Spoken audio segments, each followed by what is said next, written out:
Assalamualaikum warahmatullahi wabarakatuh.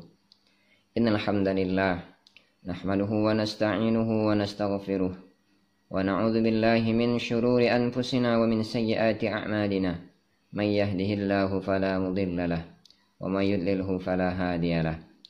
Asyhadu an la ilaha illallah wa asyhadu anna sayyidana Muhammadan abduhu wa rasuluh. Allahumma salli wa sallim wa barik ala sayyidina Muhammad wa ala alihi wa azwajihi wa dzurriyyatihi wa ashabihi wal mahdi khalifatihi wa sallim. Amma ba'd. Fa ya ayyuhal muslimun ittaqullaha haqqa tuqatih wa la tamutunna illa wa antum muslimun. Hadirin jamaah Jumat yang diberkahi oleh Allah Subhanahu wa taala. Hari ini kita masih berada di bulan mulia di mana baginda Nabi Muhammad sallallahu alaihi wasallam dilahirkan.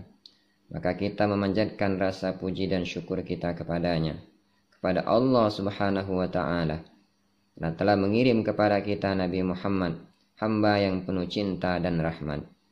Kemudian marilah kita memperbaharui iman dan takwa kita dengan memperbanyak kalimat-kalimat thayyibah, la ilaha illallah Muhammadur Rasulullah.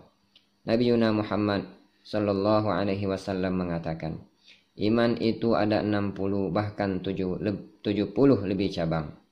Yang tertinggi dan terpenting dari semua tanda-tanda keimanan itu adalah engkau mengatakan kalimat la ilaha illallah.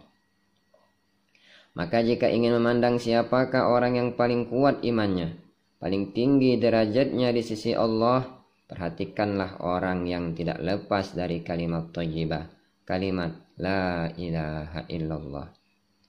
Namun kalimat ini saja tidak cukup. Yang membedakan antara iblis dengan Nabi Adam hanya satu. Iblis tidak memandang Nabi Muhammad sallallahu alaihi wasallam, tidak memandang nama Muhammad yang tertulis di arasnya yang penuh rahman. Tapi Sayyidina Adam mengatakan, ra'aitu ismuhu, aku melihat namanya setelah namamu ya Rob, maka aku bersalawat kepadanya. Inilah perbedaan abadi sampai akhir zaman, sampai kiamat kelak, antara iblis dan Nabi Adam. Antara iblis dan orang yang menyembah Allah adalah dia bersalawat kepada Nabi Muhammad sallallahu alaihi wasallam. Maka jadikan hari-hari kita, harumkan diri kita dengan bersalawat kepada baginda Muhammad sallallahu alaihi wasallam. Dalam satu masa di surga, Allah berbincang-bincang, bercengkrama dengan Sayyidina Adam. Apa kata Allah dalam riwayat Imam Al-Hakim? Ya Adam, engkau tahu dari mana nama Muhammad? Apa kata Nabi Adam? Ya Rob, aku melihat namanya setelah namamu tertulis di aras. Ar-Rahmanu 'alal 'arsy istawa. Maka aku bersalawat kepadanya sebagai tanda mahar, tanda cinta kepada Sayyidatuna Hawa. Lalu apa kata Allah? Ya Adam, laula Muhammad ma khalaqtuka. Wahai Adam, kalau bukanlah karena Muhammad, tidak aku ciptakan engkau di muka bumi ini. Kalau bukan karena Muhammad, maka tidaklah aku ciptakan engkau. Jamaah Jumat yang dimuliakan Allah, perhatikan 8 hadis tersebut. Nabi Adam menikahi Sayyidatuna Hawa dengan salawat. Karena salawat itulah beliau sah menggauli Sayyidatuna Hawa. Berarti karena salawat itulah beliau halal dan mempunyai anak keturunan. Kita ini adalah buah salawat dari Nabi Adam alaihissalam. Nabi Adam boleh menyentuh seorang Hawa hanya dengan salawat. Kalau bukan karena salawat itu, tentu kita tidak ada saat ini.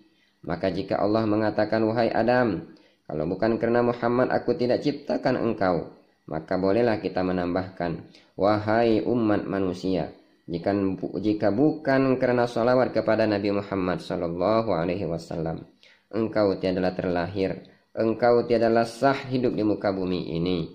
Maka nashkurullaha ala nabiyyuna Muhammad. Kita bersyukur, berterima kasih atas dikirimnya baginda Nabi Muhammad sallallahu alaihi wasallam. Satu nikmat lagi yang sangat besar, apakah itu?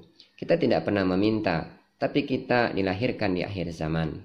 Yang mana ada 12 nabi dalam riwayat hadis berdoa, ya Rob, jadikan aku umat Muhammad. Apa kita mungkin lupa atau memang kita tidak pernah meminta? tapi kita dilahirkan di akhir zaman sebagai umat Nabi Muhammad sallallahu alaihi wasallam. Inilah nikmat yang tiada tara.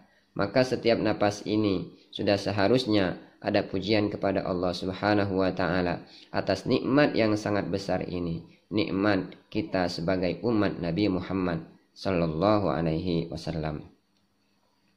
Jemaah Jumat yang dimuliakan Allah, terlebih-lebih lagi pada bulan mulia ini, maka jangan tanggung-tanggung lagi. Jangan kita ragu-ragu lagi dalam memperingati mengenang jasa beliau. Jika kita betul cinta Nabi, mari kita ikuti beliau.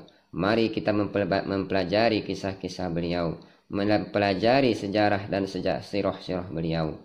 Dan mari kita bersalawat kepadanya. Beliau mengatakan, awalun nas yaumal qiyamah aksaruhum salatan alayya.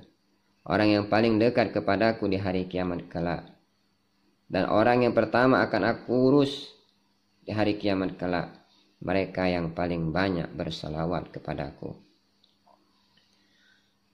Kaum muslimin jamaah Jumat yang dimuliakan Allah, oleh sebab itu sahabat Nabi yang bernama Ubay bin Ka'ab bertanya kepada Nabi. Beliau mengatakan, ya Rasulullah, berapa bagiankah aku bersalawat kepadamu? Cukupkah 1/4? Apa jawab Nabi? Terserah engkau, wahai Ubay. Bagaimana jika 1/3-nya? Terserah engkau, wahai Ubay. Bagaimana jika setengah dari hari-hariku aku bersalawat semua kepadamu? Terserah engkau, wahai Ubay. Lalu Ubay mengatakan, jika demikian, wahai baginda Nabi, aku jadikan seumur hidupku bersalawat atas engkau. Hari-hariku hanya menghubungkan hatiku dengan hatimu, ya wahai Rasulullah sallallahu alaihi wasallam. Maka Ubay bin Ka'ab satu napasnya salawat, satu gerak-geriknya salawat, setiap hembusan napasnya salawat kepada baginda Muhammad sallallahu alaihi wasallam. Tapi adakah di antara kita yang sanggup mengikuti jalannya Ubay ini? Maka ulama membuatlah thariqah, membuat jalan dengan bersalawat kepada baginda Muhammad sallallahu alaihi wasallam. Ada ulama kita yang bersalawat 400 antara isya sampai subuh. Ada yang bersalawat 500 setiap malam dan setiap siang. Ada yang bersalawat 1000, ada yang 10.000. Itu semua angka tidak akan cukup untuk membalas berkat rahmat yang dibawa baginda Muhammad sallallahu alaihi wasallam. Fa absyiru ayyuhal muslimun, maka bergembiralah wahai umat manusia. Kita terlahir sebagai umat yang mana nanti di akhirat sebelum umat-umat lain, bahkan nabi-nabi yang lain belum dapat masuk surga, kita didahulukan dengan syafaatnya. Dan Nabi akan tandai siapa saja yang bersalawat kepadanya. Itulah yang akan pertama kali beliau urus di akhirat kelak. Kaum muslimin jamaah Jumat yang dimuliakan Allah, di akhir khutbah ini saya akan menyampaikan sebuah kisah. Nabi Muhammad SAW sedang mengajar di Masjid Nabawi, masjid tersuci. Tiba-tiba ada Arab Badui datang, masuk menerobos, melangkahi semua orang. Lalu ketika dekat Nabi Muhammad, si Badui berteriak, sedangkan Nabi sedang berbicara, Allahumma inni warham wala tarham siwaya. Allahumma rahimni Muhammadan wala tarham siwaya. Allah, sayangi aku dan Muhammad saja, jangan kau sayangkan orang lain. Ini menandakan bahwa keegoisan, dia mementingkan dirinya sendiri, mementingkan kelompoknya sendiri, dia tidak mau mendoakan orang lain. Setelah itu dia lalu keluar dari masjid. Pada saat dia mau keluar masjid, dia melihat tembok.